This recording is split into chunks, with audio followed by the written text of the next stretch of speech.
My name is Kevin Callahan. I'm with the 8th Air Force Historical Society of Minnesota. I'm here with Clayton Warrick. Today's March 2nd, 2013, and we're doing a Veterans Oral History interview at his home. Could you tell me your full name? Clayton Wiley Warrick. And how do you spell your last name? Warrick. Did you go by any other nicknames or anything in the service? No. And what's your date of birth? March 22nd, 1923. So you have a birthday coming up here shortly. Very short. And can you tell me how old does that make you today? Right now I'm 89, going on 90. Well, that'll be a big birthday party then, I'm assuming. If I may. What's your place of birth? Brainerd, Minnesota. And could you tell me your parents' names and a little bit about their background? Yeah, my dad's name was Richie Warrick, and he was born up in Deep Haven, Yeah. Minnesota, and he worked for the Woodhead Ford Garage in Brainerd till 1923, when the Mills brothers bought him out, and they're now Fleet Farm. Yeah, oh sure, I recognize the name. And now you told me something about your father that I guess he was lucky and he barely missed getting into the First World War, is it? yes, he was doing a report for military duty on You said November 11th of yeah, 1918, or Armistice Day? Yeah, November 11th, 1918, and that was the day the war was over, and so they sent him home. Well, that's But at that lucky. time he was steam fitting out in Seattle, Washington. Mm-hmm. So he was going to be drafted into the Army or something? He was, yeah. And what was your mother's name? Clara Ethel Warrick. Mm-hmm. Could you tell me a little bit about where you grew up then? Where I grew up? Yeah. Well, we were only in Brainerd for 3 years after Mills bought out Woodheads. Mm-hmm. In 1926, we moved down to Minneapolis and set up the Ford Garage on Lake Street. And we stayed there in that neighborhood until I went in the service. So you're a Minneapolis kid, basically, Yeah, grew up really. there. And where did you attend school?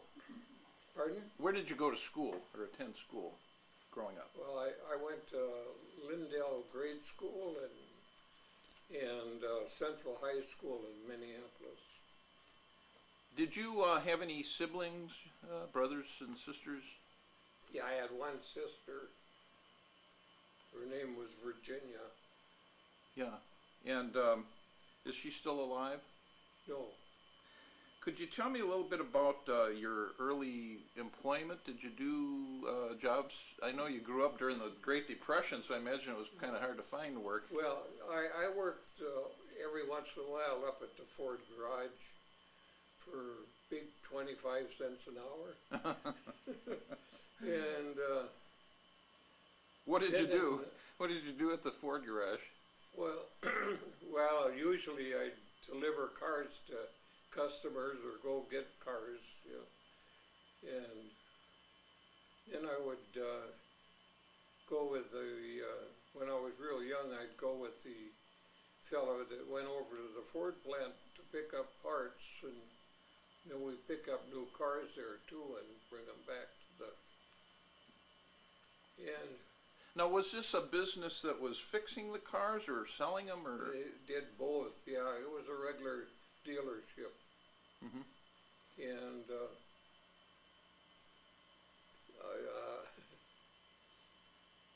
What did your father do there? he was a foreman and part owner. Mm-hmm. So I had a kind of easy, only pushed me a lot to do this and do that. Now, oh, go ahead. I didn't mean to No, interrupt you. that's all right. So now you have memories of the Great Depression, but you were a kid then, I assume. Yeah. So, what was your experience of the Great Depression in the 30s?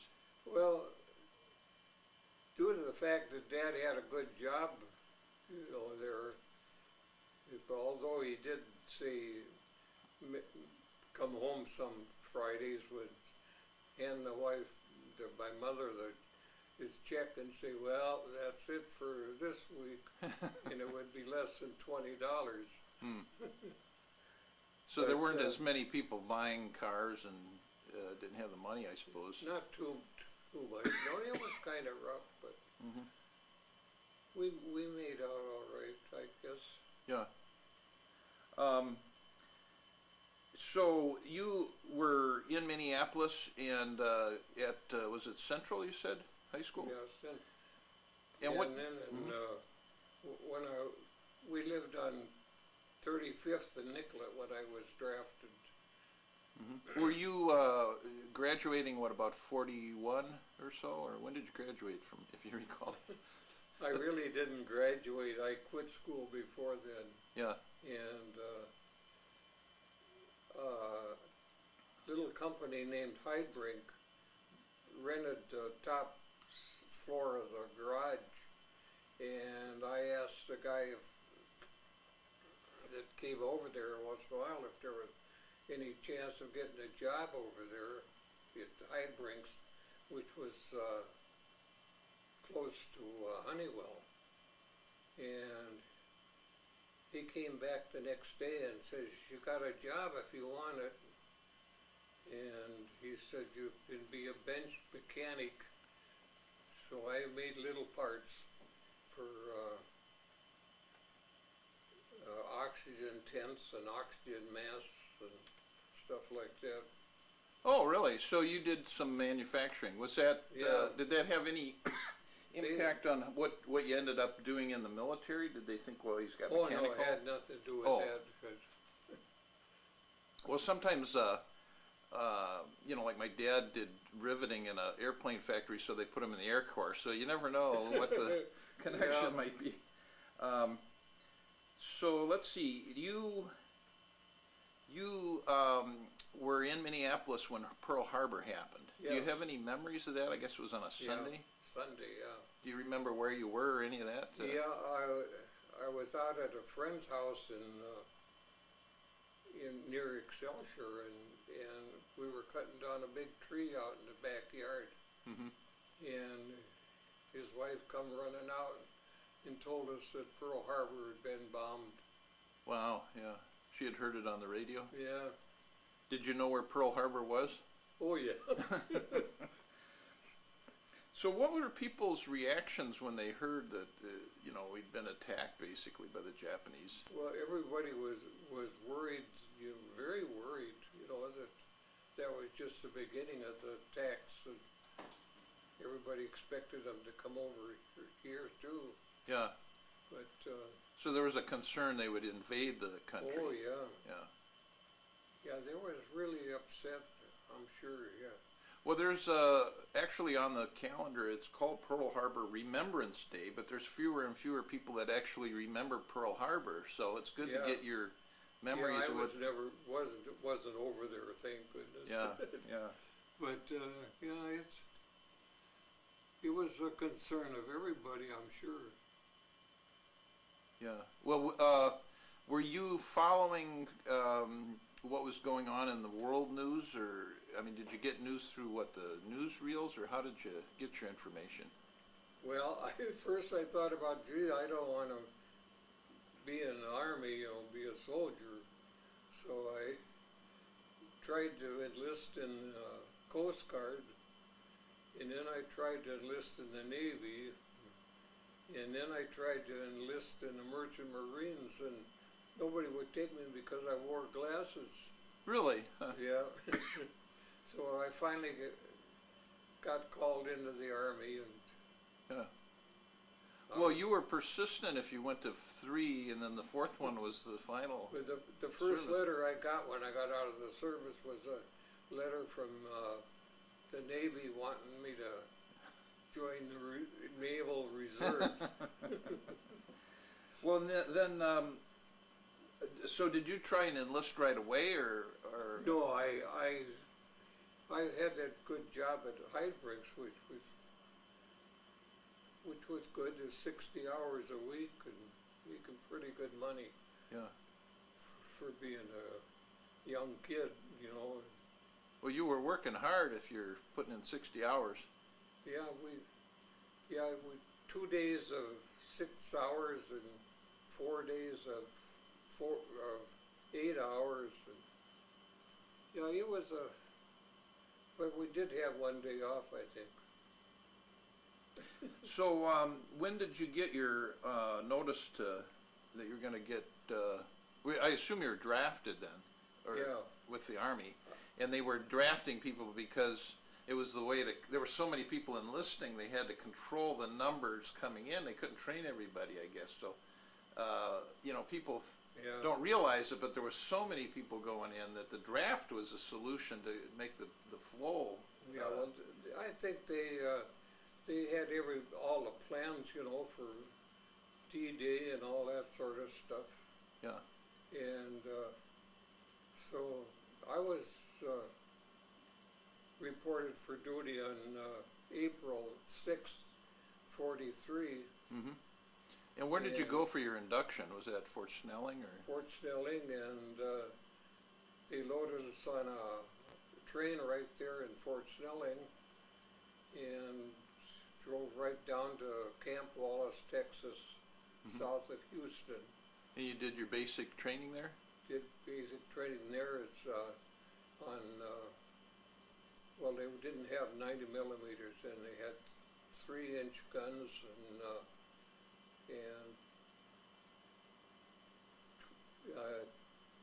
20 millimeter anti-aircraft guns. Sure. And we'd go down to the beach and shoot every once in a while. With you mean with the 3 inches, or with like a shotgun, or what did they have you practice? 3-inch cannon. Oh, okay. Yeah. And this was on the Gulf of Mexico, or? Yeah, that's where we would. Yeah. So you we had. would run airplanes across with towing targets, and then we'd shoot at those things. And try and miss the airplane and hit the tow target. Well, we didn't then. But so you did your basic, and then you had sort of a artillery school there. no, that was it. Yeah, that was the whole thing. Oh, the whole thing was done right there Yeah. at one place. And then all of a sudden, they loaded us on a train and went all the way up to Taunton, Massachusetts. Oh, was that the point of embarkation to go Yeah. across? So we stayed there for a couple of days, I guess, and then we went on to Boston and loaded on the ships in Boston Harbor. What kind of ship was it? Was it like a big troop transport? I went over on Mauritania. It's the English ship. It was a regular. Like an ocean liner, you mean? It wasn't a real passenger. It was mostly a cargo ship. But I heard that there was 19,000 troops on that trip across. On the one ship? Yeah. Holy cow, that's a It was a big ship. one, yeah. Huh. And no escort. No escort. You didn't have. No, ships. we went over alone, but they would turn every 6 miles or something like that, you know, and go back and forth. So subs couldn't pinpoint you. So and then every once in a while a plane would fly over, you know, and I sub-played. Yeah. What did they use? Like a PVY or something, or do you remember I what don't it know looked what like? kind of a plane it was, Yeah. but it was a big I think they used B-24s Seaplane. too. Oh, a seaplane, yeah, yeah. sure. But we didn't have any trouble with it. So you didn't see any submarines firing torpedoes at you or No, anything like that? Well, that must have been a fast ship, I assume, if it's a... It was a fast ship, yeah, Yeah. but it did have guns on board, and of course we were trained on the guns, so we stood duty on them once in a while, but not very often, Yeah. because there were so many of us.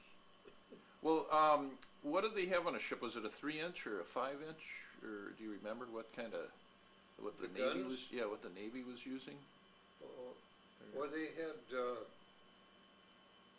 mostly 20 millimeter Oh, yeah. anti-aircraft guns, Sure.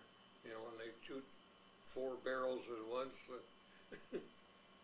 How was the, I don't know what you'd call it, the trip over? Did you have any problems, seasickness or storms No, or anything? no, it was such a big ship that it just kept plowing through, but it would turn all the time, zigzagged all the way over there, so it took, I don't know, 12 days, I think. Yeah. And then, where did you land? Was it in, like, England or Scotland? We landed in England.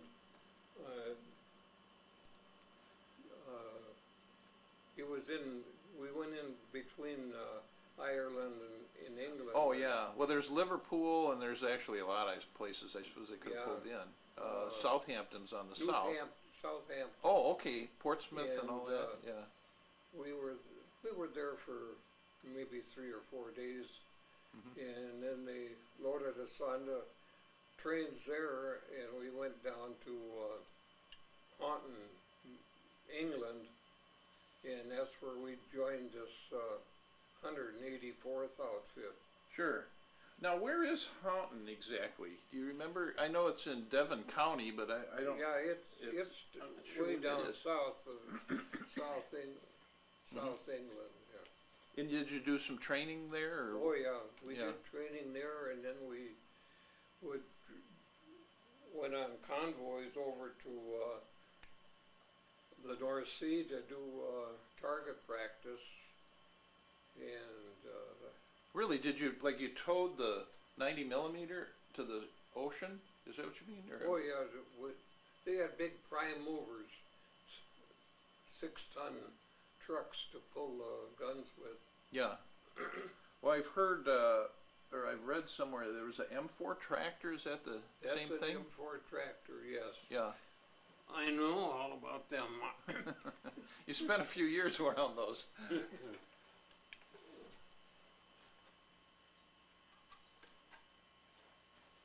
Oh, is that one? There's an M4 tractor. Okay, well that's very good. Yeah. Huh. That's interesting. And was there a guy standing on the? Here, I'm going to put that in front of the camera. Was there a guy? There was a 50 caliber machine gun on top, Okay. and And it's a tracked vehicle, so it could go anywhere. yeah, Huh. it. That's a nice model. I was assigned to a machine gun when we got to the new outfit we were going to stay with, Yeah. and they were set so you could mount them on the back of a 2.5, and the corporal that was in charge of the gun did the driving, and then we had an officer from England go with us, you know, on practice maneuvers and stuff, and he decided that well, he convinced our officers that the corporal had enough to do without driving the truck too, you know, so the motor pool put out anybody who wanted to drive, we'd have tests on it, you know. Mhm. And he'd take everybody out. And so I got to be the truck driver, and on a 2.5-ton truck that set the machine gun on the back. Now, was that with wheels, or was that, The regular truck, yeah, yeah. It was Well, now with this is the M4, right? The model. that's the M4 tractor. And that could, was for 90mm guns. could you drive that on a road, or would it tear the road Yes. up? Or? Oh yeah. Yeah. And is it work different driving a tracked vehicle over? No, you had two levers, and I'll tell you, after we were in France, our second mechanic got hurt, so they put out an order. Anybody wanted to take his place, or could take his place, to let him know. And so I right away volunteered. You like driving. Yeah. So I got the job of driving the 5th M4 in a unit, and I would bring up the rear end of the convoys, and then if anybody dropped out, then we could stop and see what was wrong and fix them or tow them in or whatever. Well, did these have a lot of maintenance to them, or did you have like people that came along and fixed them? No, we had to do most of our own work, yeah. Yeah. But we did have maintenance stations some different places that we could go get parts for and stuff. Well, it looked like with that track it could go through anything, or. But when we first got them, they had steel tracks on them, Yeah. and they'd slip and slide all over the roads. Huh. So and then we got rubber. Yeah. Well, did England back then have, asphalt roads, or were they mostly dirt, or? No, they had a lot of asphalt roads, but they were not very wide. Yeah. Because all their cars were narrow. So you had to be careful not to run into anybody. Well, we had a little trouble once in a while, I was following one fella pulling a gun, and one arm fell down, and he was knocking off the door, the steps to the front door of houses and everything else before I could get him stopped. So they what do you do then? Do you have to pay the British, the homeowners or something? Yeah, they put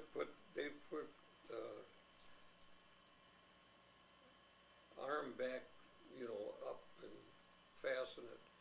And then we'd get out to get going as fast as we could. So the training, they'd have you bring the 90mm out and fire it into the ocean? Is that how you did it? Yeah, the planes that pulled a sleeve behind them, and and one day they shot too close to the plane.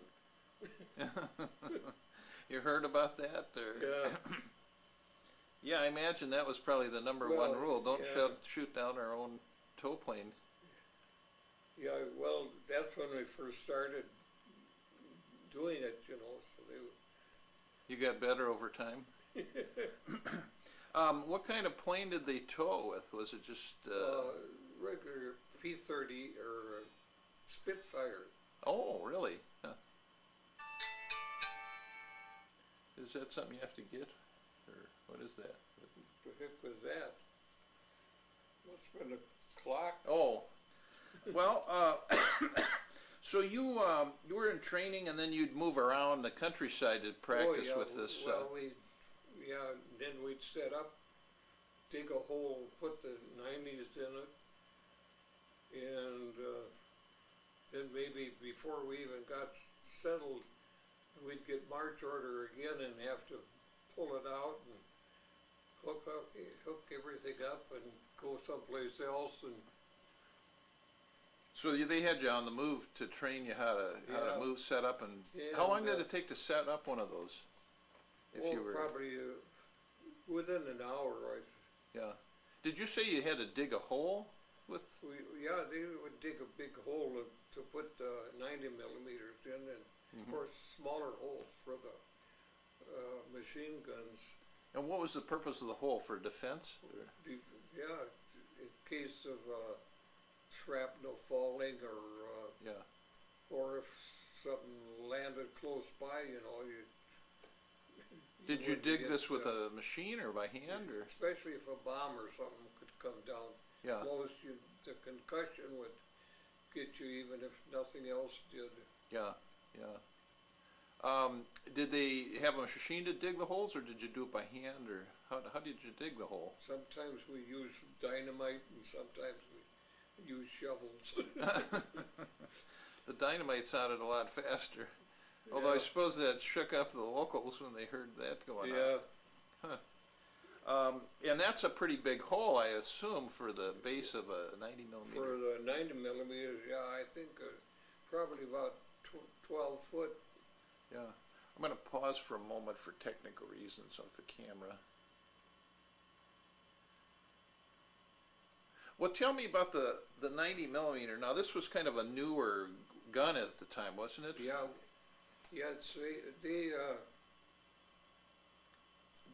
outfit we went in with and replaced, or not replaced them, but filled in because they broke it up into several outfits. But they had what they call 3-inch anti-aircraft guns, and then the 90 millimeter was a little bit bigger around. So it was, and it had a deal on it so they could cut fuse, they called it, and so it would go off in so many seconds it would blow up, or if it hit an object.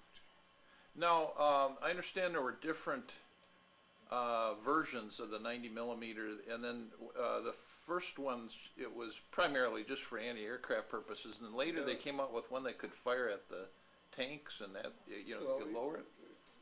I think it was the same gun, because we carried armor-piercing shells too. Oh, right from the beginning. Yeah. Okay, so you probably had the most recent one. Each one of them I know weighed 56 pounds. How fast could that gun fire? Like in a minute, or do you remember? Oh, very fast, but Yeah. probably every 30 seconds you could, one casing would come flying out and just push another one in. Was it loaded with some kind of machinery, or did somebody No, grab was it? handmade, hand done. Hand loaded, okay.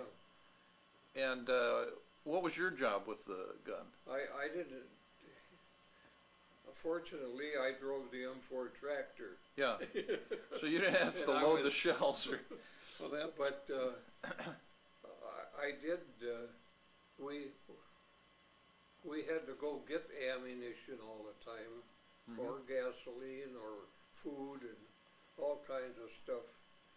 But we did that with 2.5-ton trucks. yeah.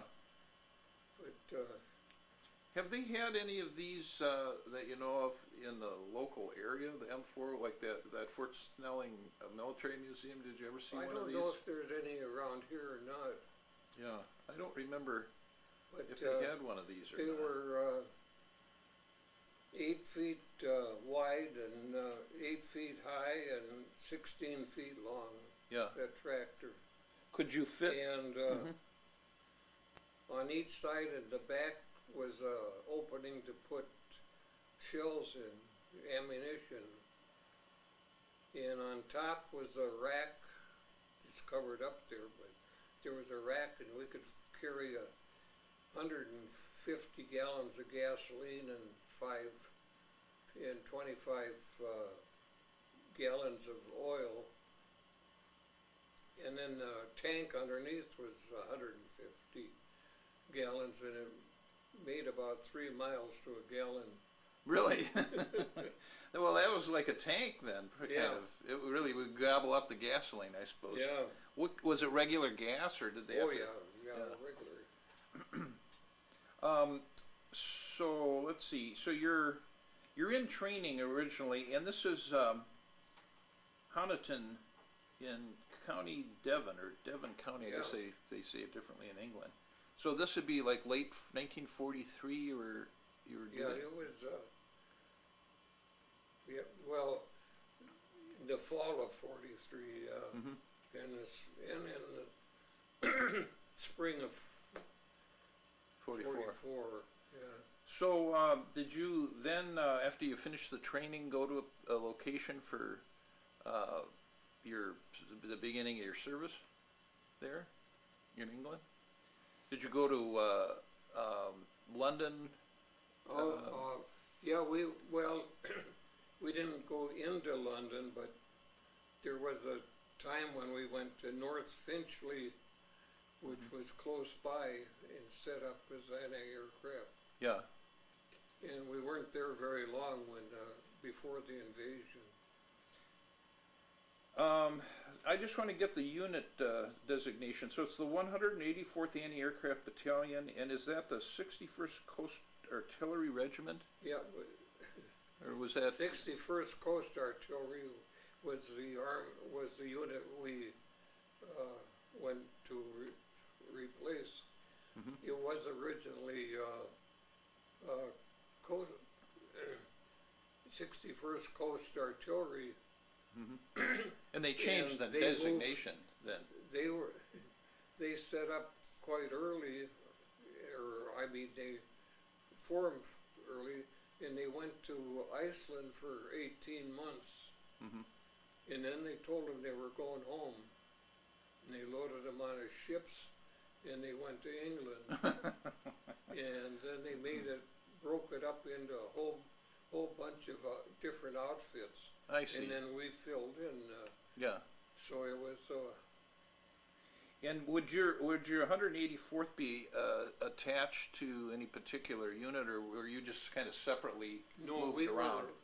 We were attached to was it the 49th Brigade? Okay. Yeah. And that's United States Army. That's all the outfits that were in there together. Yeah. And then these battalions were broken into batteries, 4 batteries, was it? We had, each unit had 5 batteries, 4 gun batteries and 1 headquarters battery. Oh, okay. And what did the headquarters battery do? Were they coordinating with others, or?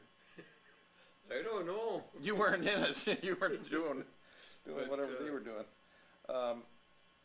They didn't have near the equipment we did or anything, but. Which battery were you assigned to? I was in B battery. Did you stay with the same batteries? I stayed with the same battery all the time. Yeah. And then, can you tell me about the time outside of London? Was there any planes or V1s or anything coming through then? No, there was no action there at all. And when we pulled into Paris, or no, you're still talking about London. Well, we'll get to Paris. We got to get across the ocean, or across the. Every night about 10 o'clock, we'd get a call from they called it Croydon, and they had all radars and stuff on the south coast of England, and they would inform the gun batteries that German planes were coming in at a certain angle or something. And that was their job. Then as soon as they'd be spotted around London, the sirens would go off, and that was usually about 10 o'clock at night. So we'd all run us fellas in the motor pool, we had to take over the command post and track the planes coming in. How did you track it with radar? Really? So you had a radar all set up for that? We had our own radar too. Oh. And soon as they got in within range, then we'd open up on them. And did your battalion shoot down any planes or anything, or? Altogether, we shot down 29 airplanes and 1,100 buzz bombs. You mean over the course of the war? Yeah. Wow, that's a lot of buzz bombs. That's an impressive number. Those weren't very good buzz bombs if you could shoot them out of the air, I guess, huh? Yeah, right. Compared to today's stuff. I can, in the back of this is, I'm not very steady.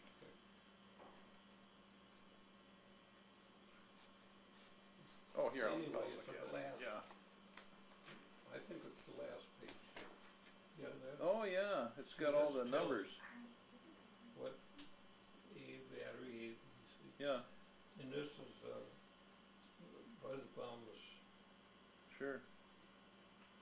Okay, well, I'll ask you about this. So it looks like Battery B shot down German planes in London in April 19th, and it looks like, well, it's got it all here. I mean, there's all the statistics here. Well, anyway, I'll let that speak for itself, but Yeah. it's got a lot of good records here in this history book. Not only airplanes, but the buzz bombs. Yeah, it's. Over 100 here on one of these that I'm looking at. Anyway, well, we'll get to that. I want to ask you some questions about that. Did you get any time off where you could go to London or anything, or? Were you, Yeah, I got to go down to London about three times during and I had my picture taken one time. yeah. Well, what was London like during the war? This would be, I guess, early '44. Well, we could only go down in daytime, but the movie on the theater on Tiffany Square, I think, I forget how you pronounce it, but they were showing Trafalgar Gone Square? with the Wind. Oh, really? But yeah, we just looked around a little bit. And, Yeah. Got to be a you have tourist. jump on the bus and come back. Yeah. 'Cause we didn't have night passes. Now, how did did you have tents, or how did you live? We had barracks, yeah. That big picture of everybody was the headquarters battered, was the Oh, okay. building. So And all the- the rest of them were the same, Mhm. but Yeah, maybe is this the photograph that Faye, here, I'll get it for you. It's right here. oh yeah. So Faye just had this done, and I guess she said you're right on the end there, so Yeah. maybe you could just point out who's you. And where was this taken? This was taken in North Finchley, just outside of London, Yeah. and we were on a golf course. Oh. Well, you'd never know that from the photograph. Yeah. And that's you standing on the ones on I guess on the right side if you're looking Yeah, at right it. here. That's you. Yeah. Wow. Well, that's terrific. That's a great picture, and you can make out everybody's face there. Is there anybody else there that you remember? Oh, well, I guess you yeah, could probably yeah. name all these people. This is our first sergeant, Uh-huh. and where's that cocky guy? This guy is this one. Mhm. He was our motor sergeant. Oh, huh. I'm gonna get this close up. Yeah, so it's kind of hard to. Well, no, I think it's a very good photograph. The quality of the It pictures. is, but it's hard to remember the people. Oh, well, yeah, it's been a while.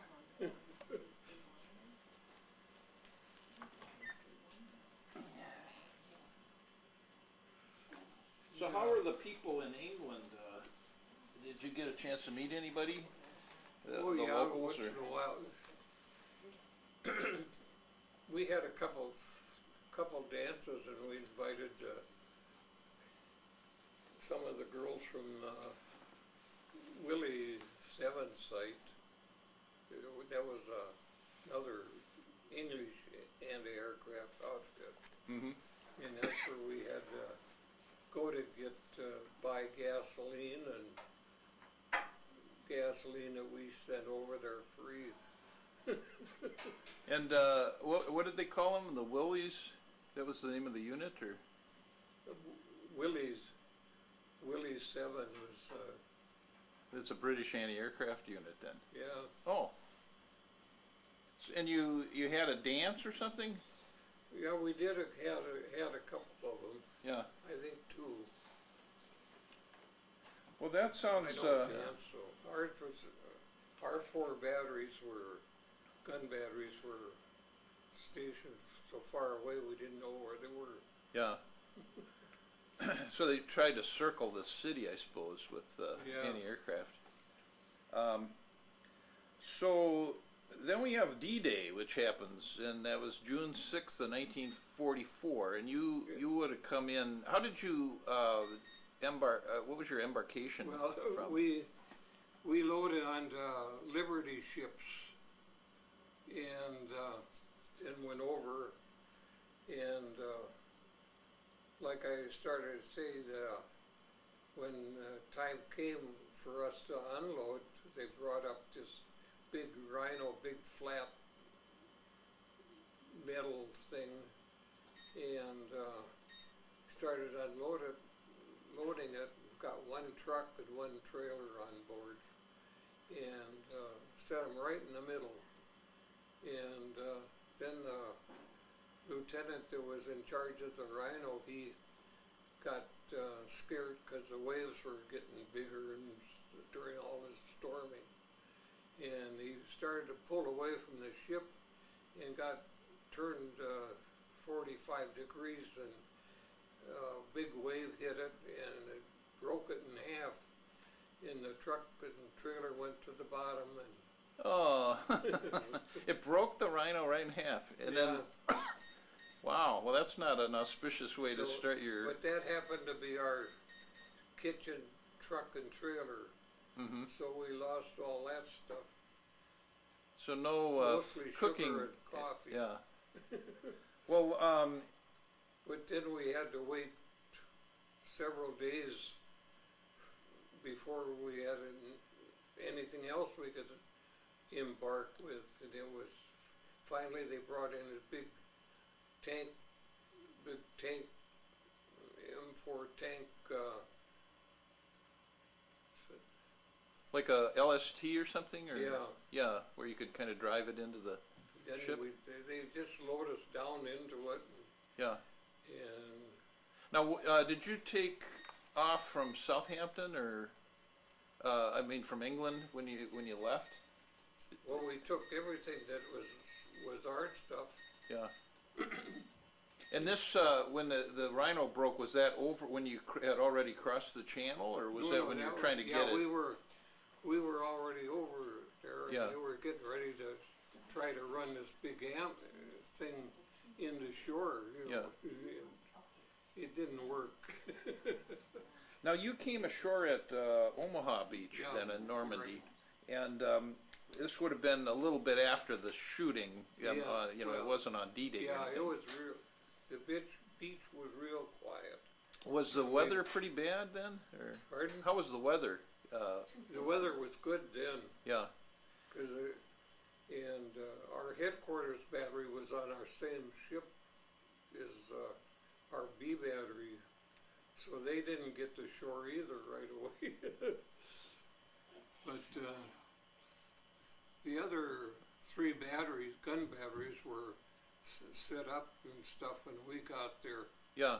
So Battery B in the headquarters was kind of delayed getting onto Yeah. the shore. Right. Were you just sitting in the ships waiting then, or? Yeah, we was sweating out the Germans coming over, and Yeah. Well, they didn't send you back across the channel. You just sort of waited in the ship until this could all we get could see sorted the out. shore and everything from where we were. Yeah. What do you recall of Omaha Beach? Was it littered then, or had they cleaned it There up? was still a few misfortunate guys laying around, yeah. Oh, really? But we kind of drove right straight across it and up a little hill. And Yeah. Did you say they had like bulldozed or something, or they had created bulldozed the bank out, so Yeah. we could just drive right up. Yeah. Sometimes you see pictures where they have what looks like a barrage balloon or something, and Oh, there was a lot of balloons. yeah. Every ship carried a couple balloons. And that was what, to entangle a plane doing a strafing run or something? That was to keep the planes from getting close. Yeah. You know, afraid they were all on steel cables, Mm-hmm. and they could cut the wing right off of a plane. And then did you get air cover during this time, or could you see our planes overhead, or? There was a few of our planes over, but every once in a while you could see the big bombers way up high Yeah. going, and they were going inland and blowing up bridges and roads and stuff, you know, to keep the Germans from getting up close to the beach. Yeah. Well, how was it to sleep in those ships? I mean, did they give you, what did you have, a berth, or No. just sleep on deck? With a Or something? sleeping bag on the ground or on the deck. Yeah, out under the stars. Kind of hard, but And the weather, you didn't recall it as being real bad, or? the weather was bad. Yeah, the ship was rocking back and forth. Yeah. Well, I thought they had a storm right afterward too. You know, after the initial. Well, it would come and go. Oh, okay. So the Yeah. weather. Well, there was a question whether they even would have the landing because of right. the weather systems. But And they you didn't saw get a little opening, and they Yeah. said, "Go." And you never got seasick or anything. No. Oh, no. well, that's good. So when you got ashore, then were you providing any aircraft for the beaches, or? Yes, for a while we went inland a little more, and then the headquarters battery was close by too. But Did you we see? didn't see much action there at all. We shot down one machine gun, or one plane with our machine guns. German? Yeah. I gotta ask. Yeah. Well, yeah. So they had pretty good air superiority, at least over the beaches initially. Yeah. There. Well, they tried to, but Germans couldn't do anything hardly. Yeah.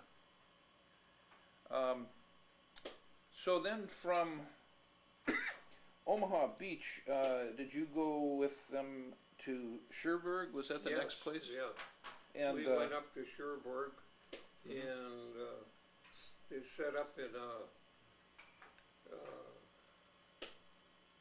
old German fortress that was there guarding the port. And we were there for several days when the motor pool got orders to go to a certain place and pick up a unit, different unit.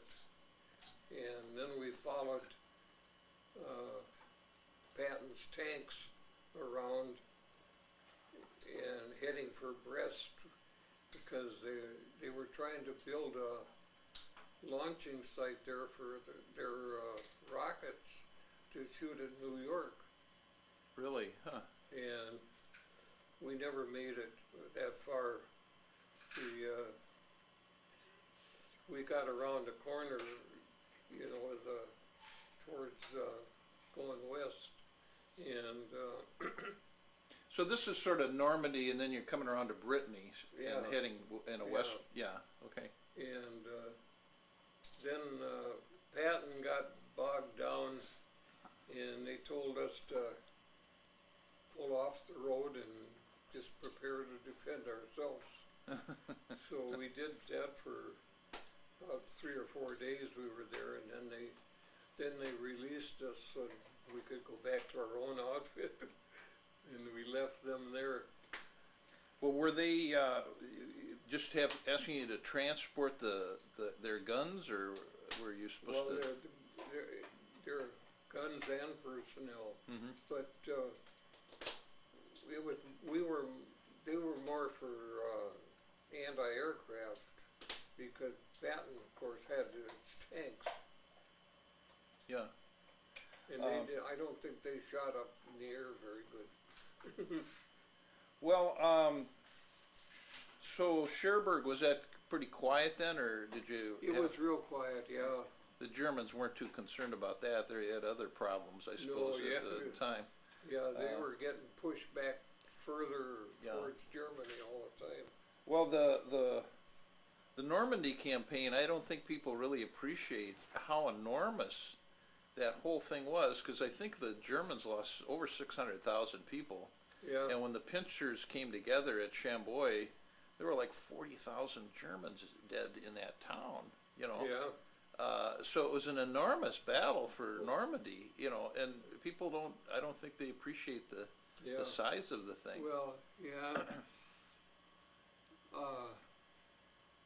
I watched on TV one time, they had all these, American cemeteries that were over there, Yeah, in different sections of France, and it's as far as you could see was tombstones. yeah, yeah. Well, the statistics Patton gave after the war was an infantry division had its own artillery, which created 47% of the German casualties and only 2% of the American casualties. So if you were in artillery attached to an infantry Yeah. division, you were creating the most casualties, and you were getting the least, you know. If you were up Yeah. in the front, it was a whole nother story, you know, if you're carrying Yeah. a rifle or something. So then after Chrerbourg, did you go to, was it Rennes? Is that how you We pronounce went that? down to Le Mans and over to Paris, Yeah, yeah. and set up in a castle, old French castle. Really? And this was and in they Paris? put the guns up on top of a big mound that Mm-hmm. was in, and, you know, and then a moat around it. Yeah, but then we no sooner got settled there than we got orders to send all the 2.5 ton trucks and 2 drivers back to Chrerbourg to help unload ships, Mhm. because then they got the dock there at Chrerbourg operating, and so we were there for about 2 weeks, I think, and then they says go back to your own outfit. Well, so we go back to Paris, and there's nobody there. Where had they gone? So then we had to go to headquarters to find out where they were, and they said, well, I think they should be in northern Belgium by now. So you were catching up to the. So off we went towards, yeah, we had one officer and I think, about 12 trucks. Now this was B Battery. Was it the headquarters Well, too? it was or? all 4 batteries. Oh, okay. Now, how did you travel to get to Belgium then? Was that on a train or No, on you just we drove? had our trucks. Yeah, you drove up. Yeah. What was the roadways like then? Driving Well, through. the roads weren't too bad. Mhm. Yeah, it wasn't too bad. Well, now it's quite a drive, isn't it, from Paris to Antwerp? Or Pardon? that's quite a drive, isn't it, from Oh, well, distance-wise, or yeah, a few days or we something? drove at night, Mhm. daytime, any time. Yeah. There was not much action from the Germans at that time. They were too busy trying to set up to defend their own country, I think. Now the castle in Paris was, or the fort or whatever this was. It was an old castle, I forget what the name of it was.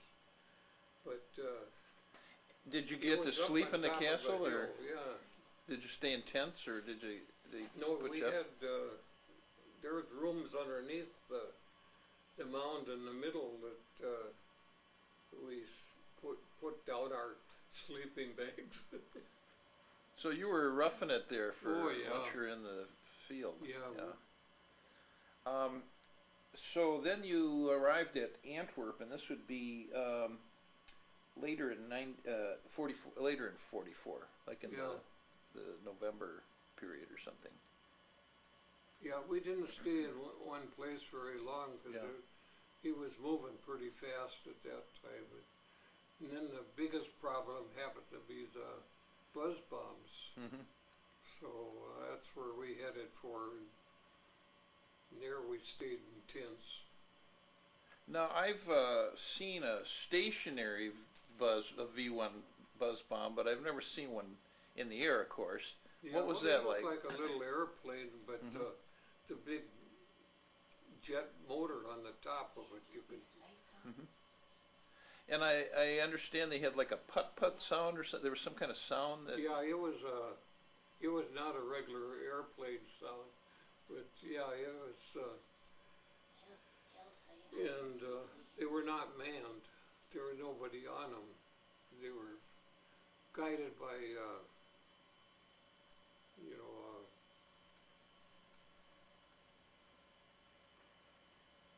what do they call them?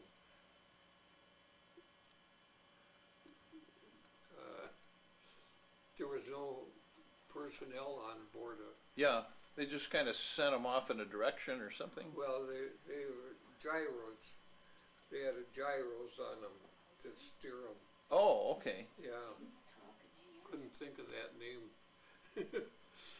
And how would you shoot down a V1? Is it a radar tracking, or you'd see the thing and then? We used radar and the 90 millimeters would get them. So the radar would pick up a V1 coming from, where did they come from? Are they in Holland or? Holland. Oh, okay. So Way up when Germany was still owned or had part of that. But we also had spotters that were up in Holland. Mhm. And they would call up and say that there was a buzz bomb on the way. And then we'd pick it up with a radar. And then as the thing was flying towards the battery, they'd fire off the round? Towards us, we'd shoot out away from them. Yeah. Did you ever see one get hit? Oh, yeah. We were on duty, most of the gun crews were on duty from 20 hours, from 2 to 4 in the afternoon. We were shut down. They were shut down for maintenance, cleaning the guns and reloading the ammunition stuff in the sides. We used this, they used, I keep saying they used the ammunition boxes. They're two shells to a box, but then they would fill them up with sand and make the parapet around the gun. Oh. And then they would have, no matter which way the gun was pointing, there would be a fresh ammunition for them. Yeah. Which was a good deal. So I don't know whose idea it was, but. So somebody would have to open the box, pull out the thing, and load it into the. Well, no, they would knock the end off of it, so they could get them out. And then it was hand loaded into the gun. Into the gun, yeah. Okay. And then you could only shoot 5 rounds at a time because the proximity fuses, and when it would get close to a metal, it would explode. Yeah. So the closer that shell came out of the gun, the bigger the chance that it would explode right at the right in your own face. Yeah. So they only fired 5 rounds at a time. Well, you had the latest equipment if you had the proximity fuse, because they had just Yeah. developed that. Yeah, it didn't start out that way though. We had the regular ones that, and they had a deal on the side of the gun where they have to turn it to set the timer on it just before they shove it into the gun, and they'd set the timer to coincide with the radar, so that worked out. But it was best with the proximity fuses. How good were those proximity fuses? The way I understand it is they had a certain percentage at the time they worked, and then sometimes, you know, just the radio signal or something didn't pick it up. I don't know. We never had much trouble with them going, you know. Yeah. That was a big although, improvement then, I guess. Yes, one day we moved around out in the perimeter of our motor pool, and there was a shell laying in there that hadn't exploded, and we had to call up the ordnance outfit, and they sent a guy out there. We had to go out with him and show him where it was, and he dug it up and he took the numbers off of it, which told where it was made. Then he wrapped up an explosive on it, and then he said, "You guys better move out of the way." Yeah, I'll bet. So we run back about umpteen yards, and then he set it off to blow it up. That must have been impressive. Yeah, that was a lot of fun. So he was like, was he part of the unexploded ordnance unit, or that was his specialty to know how to do that? Special Yeah. guys that have been taught all that stuff with practice. Well, it looks like there were quite a few V1s here. It looks like there were 13 destroyed in the air, and then another 48 of them were crashed, or were caused to crash from the anti-aircraft. A lot of them got wounded, you might say, and Yeah. they'd come down and bust up the ground. And I suppose you never knew where the thing would land once you hit it with the shell, unless you blew it up. You'd look up and you'd run this way, and then you'd run that way. Well, that was sort of the first cruise missile, when you think about it, that V1. Yeah. And But see, once you knocked their gyro out of them, then they would go flip-flopping all over. yeah, One of them landed right in the headquarters motor pool, right in between trucks and the tents, and we never did find any of the tents. You know, they were gone way out. yeah. But it never hurt a person. There were several of them were laying in bed yet Wow, that's being early lucky. in the morning. Yeah. And we took them all to a hospital right near there and stuff, and had them looked at, but there was nothing wrong with them. But Well, did you have like shifts? I mean, did people rotate through, take like 12 hours or 8 hours, and then somebody else came on? yeah, the gun crews were on 8-hour shifts. And during the time that they were doing that, were you were you working with the M4s or? Yeah, we were, any vehicle that needed work, we'd work on them.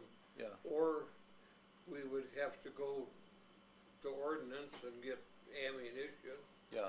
or gasoline or Yeah. To resupply the unit. or food. So. And then we were moving other outfits all the time too. So you were in Antwerp when the Battle of the Bulge started then, and I guess the first date they came, Yeah, they launched, it was the 16th of December '44. So your unit had to respond to that when that we happened? went down to, gosh, you get me all, Namur or something, I don't know how you pronounce it.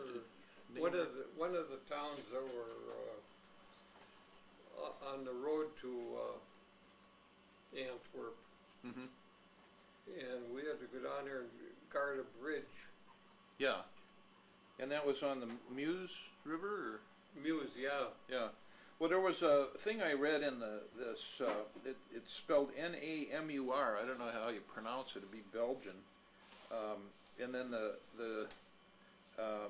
it was right at the intersection of two rivers, or did two rivers come together there? Oh, boy, you're getting technical now. Well, anyway, you had to go towards the Battle of the Bulge. Oh, yeah, we Yeah. went, gosh, I forget where, but yeah, we had, well, we moved one outfit, in and, we were just putzing around in the motor pool where, Mhm. where our vehicles. Yeah. And, the guy come running over and he says, the Germans are at the bottom of the hill, so you guys gotta get out of here because you're not assigned to this outfit. You know, so we jumped in our vehicles and took off. But it happened to be,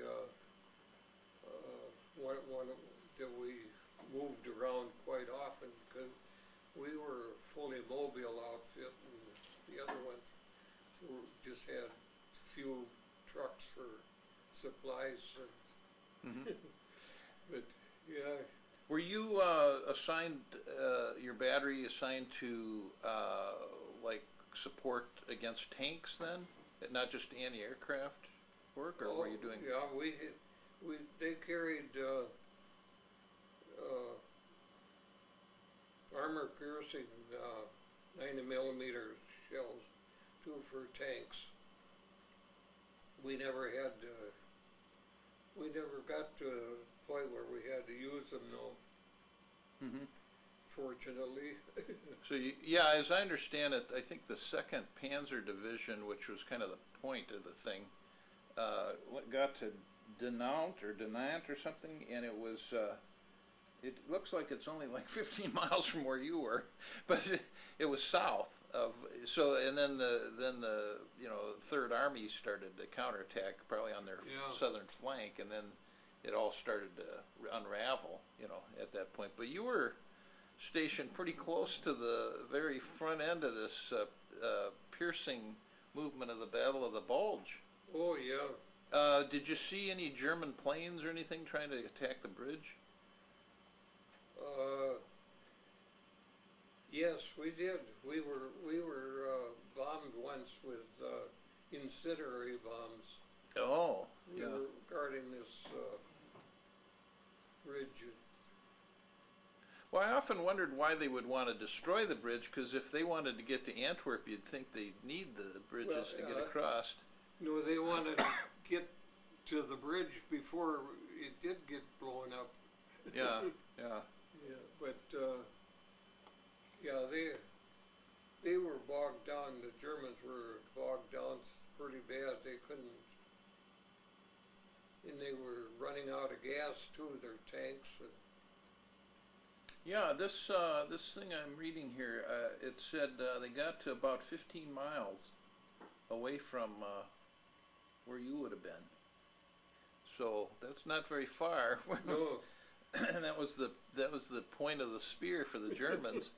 Yeah. And then it must have run out of steam when they got, the 3rd Army counterattacked there. So was this kind of a rushed thing, or did they tell you got to hurry up and get over to this location on this river, or did you have? There was no dilly dallying. Yeah, it was all moving in motion Yeah. then. But also we had movie stuff close to the gasoline dumps and stuff like that to keep the Germans from getting them. Oh, They were desperate for gas. were there gasoline dumps around where you were? Oh, yeah. And you had to send We people went to guard one those? To get gas one time, and the guy says, "You better get the hell out of here, because they're just down the road here a little ways. There's a German Panzer division." Yeah. I don't know, have you seen the Hollywood movie called Battle of the Bulge? It was probably in the 60s or something, and the end of the movie is the German tanks approaching the fuel dump, you know. Oh, yeah. And that was the very end of the forward motion of that battle. Yeah. So, of course, that was a Hollywood version of things, but yeah. So, did the Germans with the incendiaries, would they come over at night or during the daytime, or? It got to the point where they would only show up at night. Yeah. Because they too easy to shoot them down during the daytime. Yeah. Well, I understand that there was a lot of bad air, clouds for our planes during the Battle of the Bulge. At least initially, the weather wasn't very good for flying, so they had trouble with like the P-47s flying and everything. But then there were some days when it would clear up enough, and I suppose the Germans were flying then too. Well, yeah, there was a lot of bad weather during the Battle of the Bulge, and it was quite a while before they started to fly again. Were you aware of these German paratroopers that were impersonating Americans? Yes. Did they tell you about that, or warn you about that, or? We were going someplace, we'd drive with your Tommy gun across your knees here, so you could shoot out the door if you had to. 'Cause there was a lot of times that they would be acting like MPs, and would try to steer you off away from the bridge or wherever you were going but we knew all about them. Well, they had a massacre at Malmedy with some of the prisoners. Was that something that you had heard about back then, or? No, not that, no. Well, it was fairly famous later. I don't know how much was known at the time, but it really made a lot of people angry on our side because they had shot about 50 prisoners or something. And it was big news when that came out. That probably didn't come out immediately, though. Well, now they were all lined up in the woods. Yeah. And they promised they were going to do something, the Germans did. And instead of that, all of a sudden they backed their trucks up there with machine guns. Yeah. Well, that was only about 50 miles, as I can tell, looking at the map from where you were at, where that happened. I had the unfortunate pleasure of going through Buchenwald, too. Oh, after the war had ended. Well, let's see. You went after the Battle of the Bulge. Then you went back to Antwerp. No. The area, or what was next? No, we went back to a site in northern Belgium to near Meer. In case buzz bombs started coming again. Yeah. But that was about the end of it. Did they send a lot of buzz bombs across from Holland? Yeah. Yeah. Well, we got 1,100 of them. Yeah, that's amazing. Absolutely amazing. Did you want to take a break? Yeah, yeah, let's I would do like that. to. We were there, twice in the last month. Okay, back up over here so we're out of. Well, we were talking about the V1s. You were shooting, your battalion was shooting them down right and left on the border there with Holland and the Belgian side. So Oh, the, you said they shot down over 1,000 V1 buzz bombs during the course of the war? bombs. Yeah. Well, that was pretty accurate fire then. Oh, yeah. Yeah. Well, by that time we had proximity fuses on our ammunition, and it would get within 25 feet of the target, and then it would blow up, Yeah. and it would, knock a wing off or knock the steering mechanism out of them.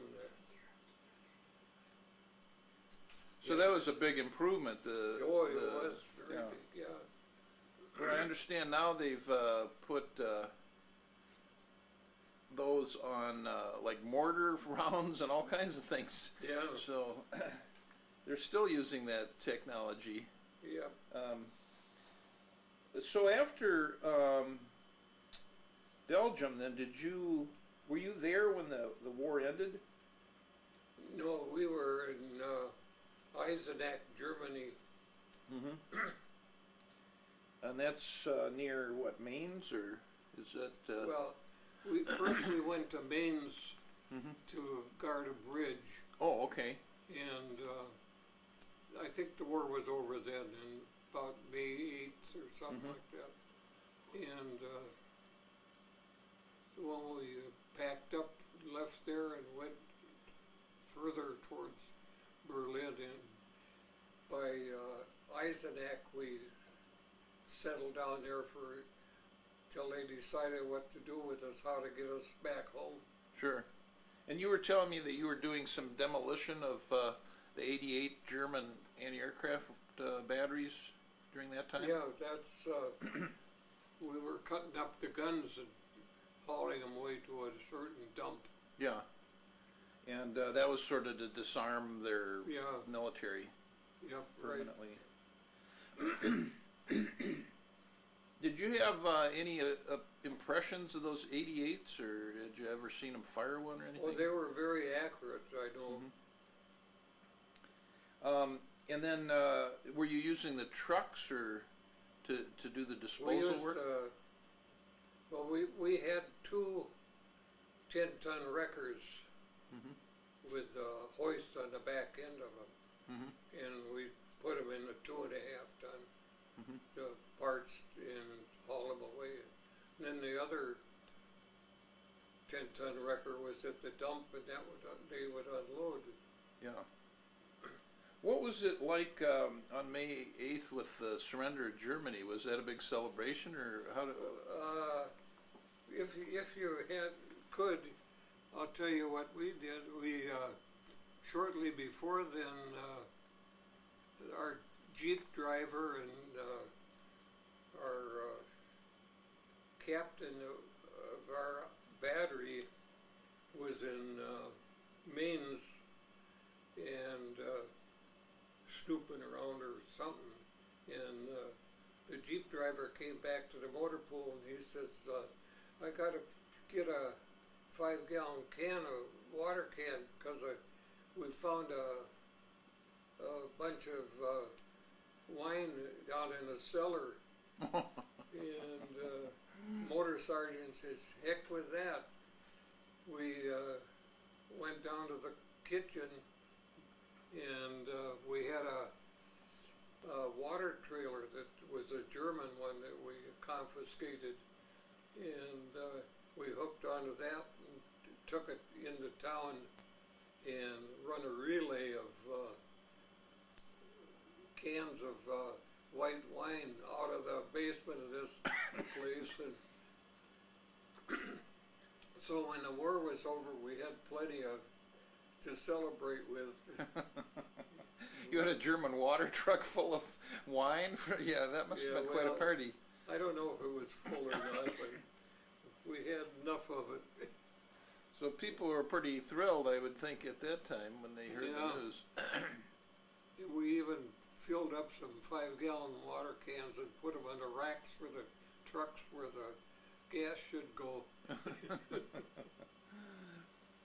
So after the hostilities ended, you had a period of time where you were doing other things in Germany before you could come home. Yeah, we were we were knocking out those 88 guns, Yeah. and Were you in a non-fraternization with the Germans period where you weren't supposed to talk to or did you get to know anybody that was in Germany or talk to them? no, we never did. No. Well, I guess there was a rule against fraternizing or talking to yeah. the Germans, but Yeah. Everybody was hostile, I think. yeah. And that was, were you under a point system in order to get shipped back, or when did you get shipped? Yeah, I had 88 points, so I didn't have to hang around there too long. Do you remember when you whatever got on the ship, or I assume you went home on a ship, or did you fly, or how did you get? We had to take a train from Eisenach, Germany into Le Havre, France, and got on a Liberty ship. Yeah, and that was your. We got into a nice storm on the way home, and it kind of fell apart. One drive shaft that back to the propellers broke, so we had one propeller, and that must have been quite a storm. Stuff was blowing off of the top, you know, like those ventilator things, those big cones, but we made it all right. On the one propeller, it could still get you across the Atlantic? It took us quite a while to get home, but when we hit New York, there was a train sitting right there on the dock waiting for us, and if you was going certain place, you got into one car and stuff like that, and because we were late, we were past due. I think it was, and we went down to Camp McCoy, Wisconsin, outside of La Crosse for final goodbyes. You were discharged there at Fort McCoy? Then they put us on the Hiawatha up here. Yeah. I wanted to ask you too, you're one of the few people I've met that was actually at Buchenwald. And could you tell me when that was, or, you know, how did you come to be there? It was right after the war. Were the prisoners gone, or were No, it was. How soon after the liberation of the camp?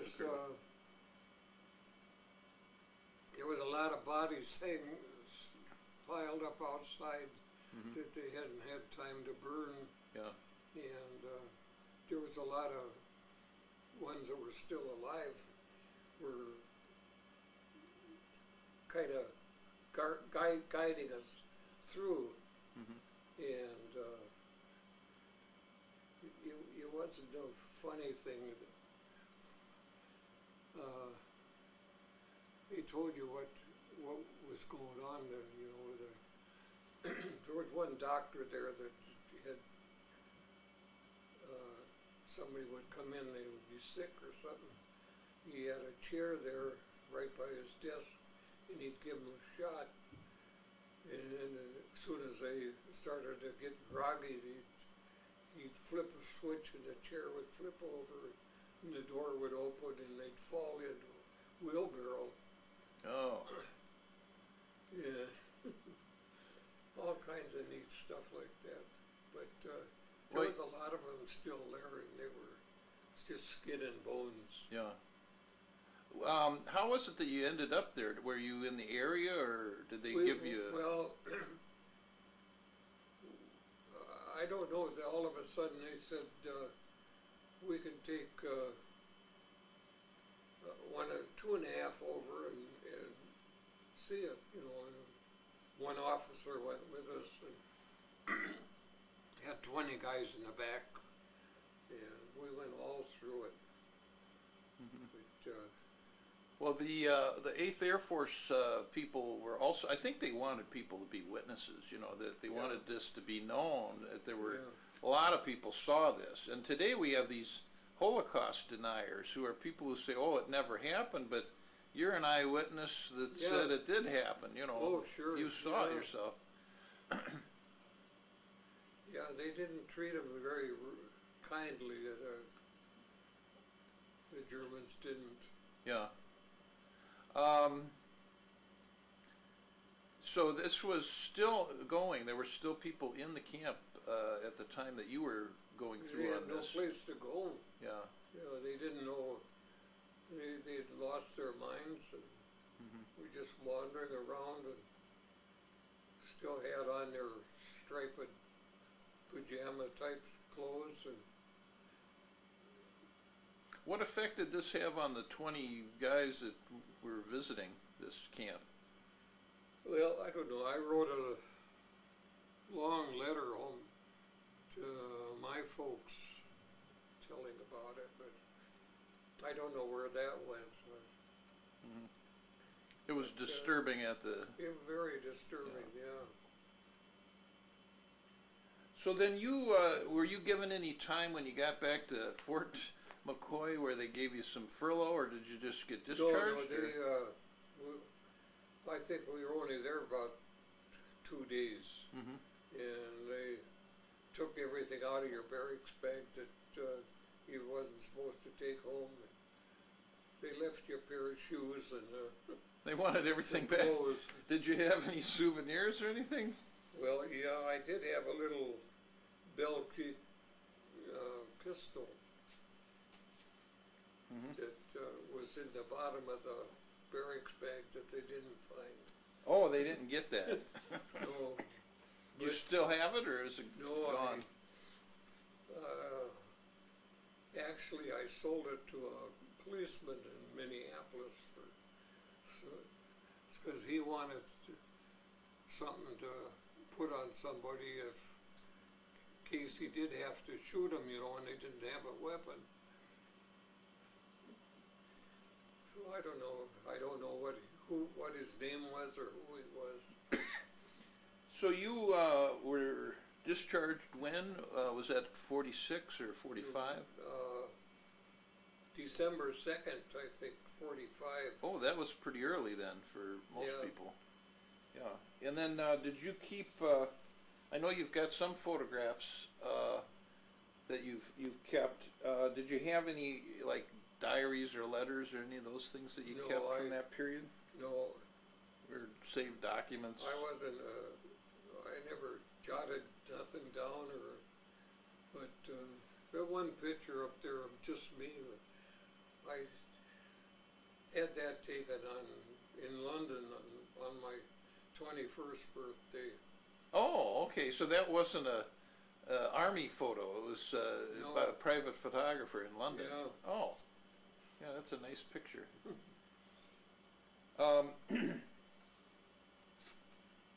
So did your family get, like, did you send them a telegram saying you're gonna be home?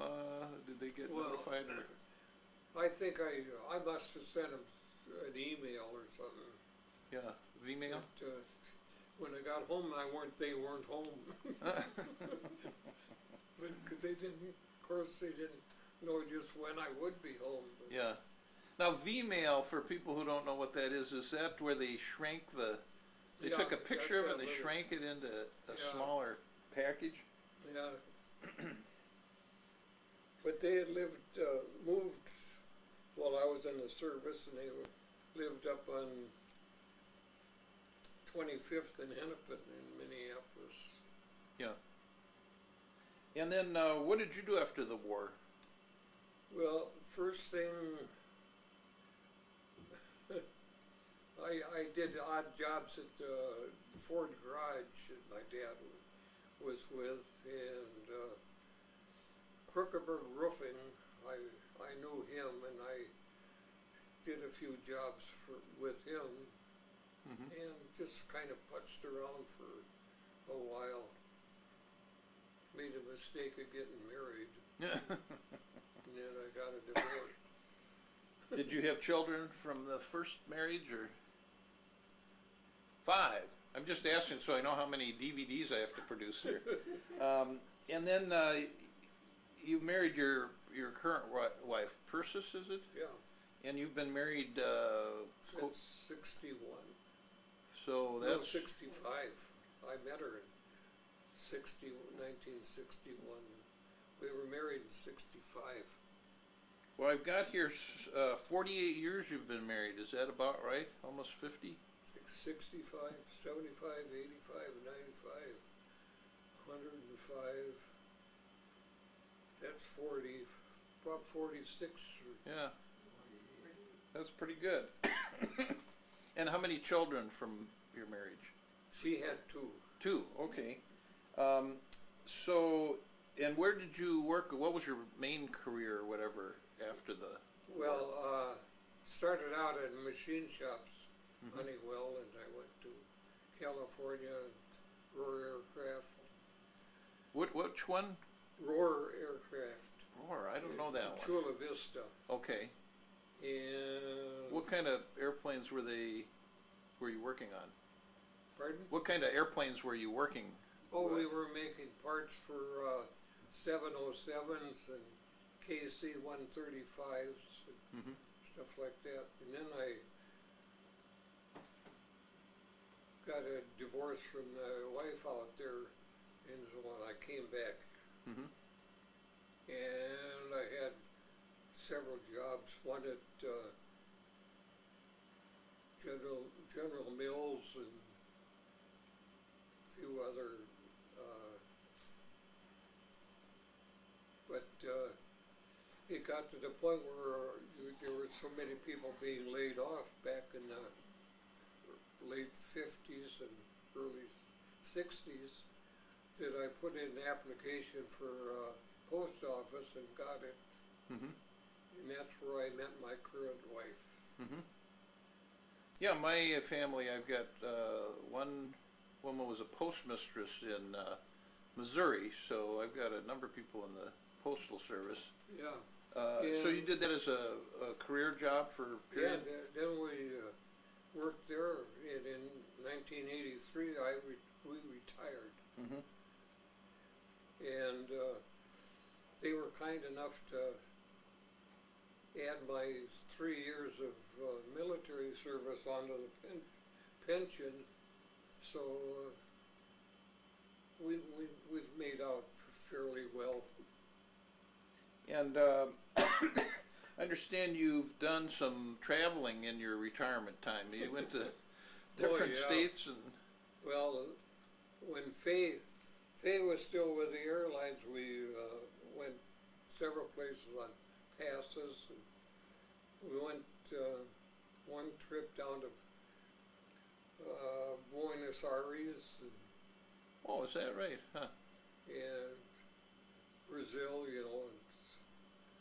and Well, you're kind of a world traveler between World War II and the other trips Yeah. you've taken. we went to Hawaii a couple times. And did you say you had lived in Tucson for a period, or? We lived in Tucson for 24 years. Did you have a house there, or were you? No, we had a park model. Mhm. They call it a park model, yeah. Did you do any work down there after you'd retired, or? Oh, yes, I was on security down there. for Really? Okay. About 10 years. Well, what did you do? Walk around, or? No, we just at the entrance way, there's a little guard shack there, and you make sure that the people knew where they were going, and Yeah. if they knew anybody there, it was whatever, to Yeah. So this was like a sentry box or checkpoint Charlie, and you'd get them to the right place? Oh, you okay. wave people goodbye, and hello. Have you had a chance to get together with any of the people you served with at reunions after the war, or have you kept in touch with people?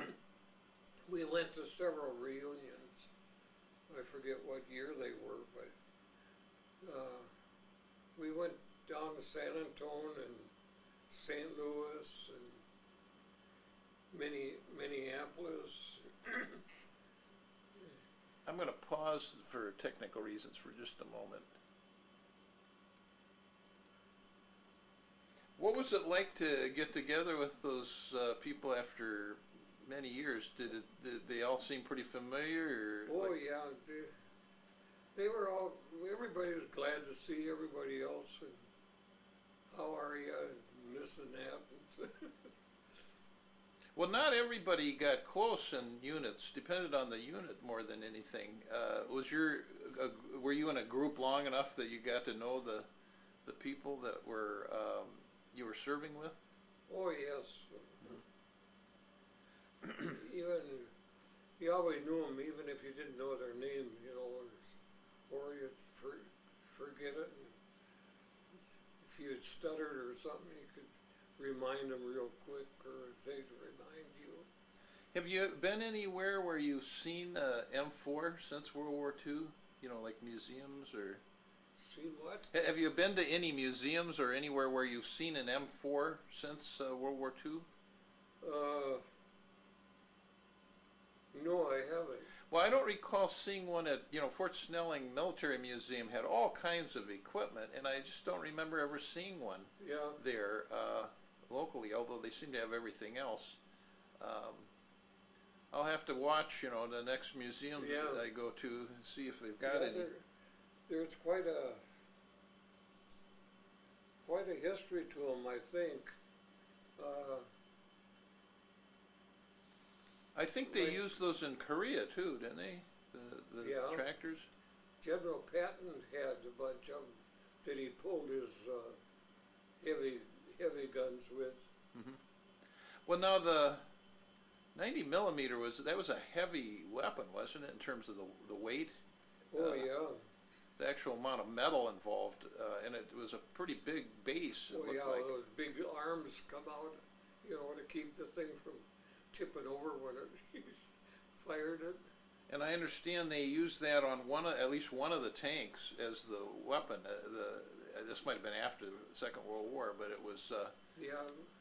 it was used on one of the, I forget the name of the tank, but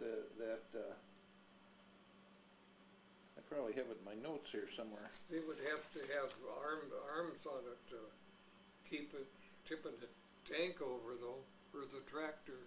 Yeah. I've never seen one, so I don't know. Well, was there anything else I haven't covered that you can think of that might be important? I think. Oh, gee, I don't know.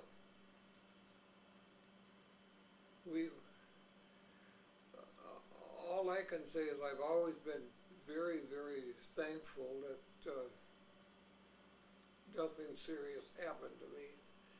And I think we only lost two men out of our whole battalion.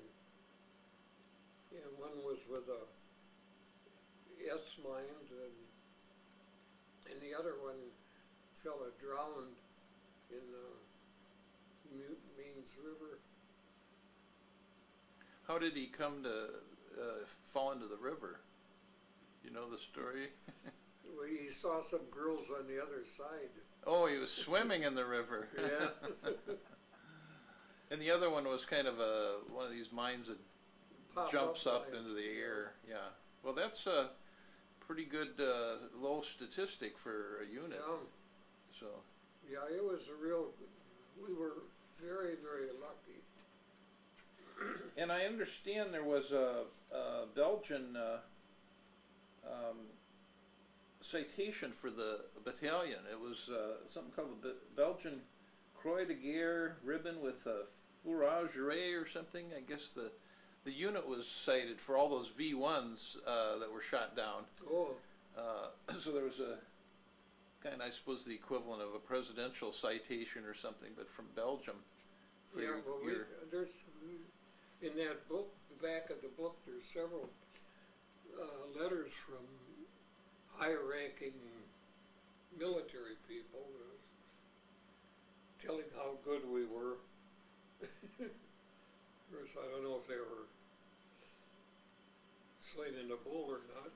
Well, what the statistics I've got here is that the 184th fired a total of 75,590 millimeter rounds, including more than 13,800 armed with proximity fuse. They had 365 V1 victories. I think this was at Antwerp, and that was more than any other anti-aircraft unit. Yeah. So that's quite a record. Yes, it is. All right, well, I'm going to close our video interview, and I want to thank you for give me the opportunity to do this interview, and I'm very appreciative of the chance to get to talk to you. My pleasure, even if I am nervous. Well, you don't show it. Thank you.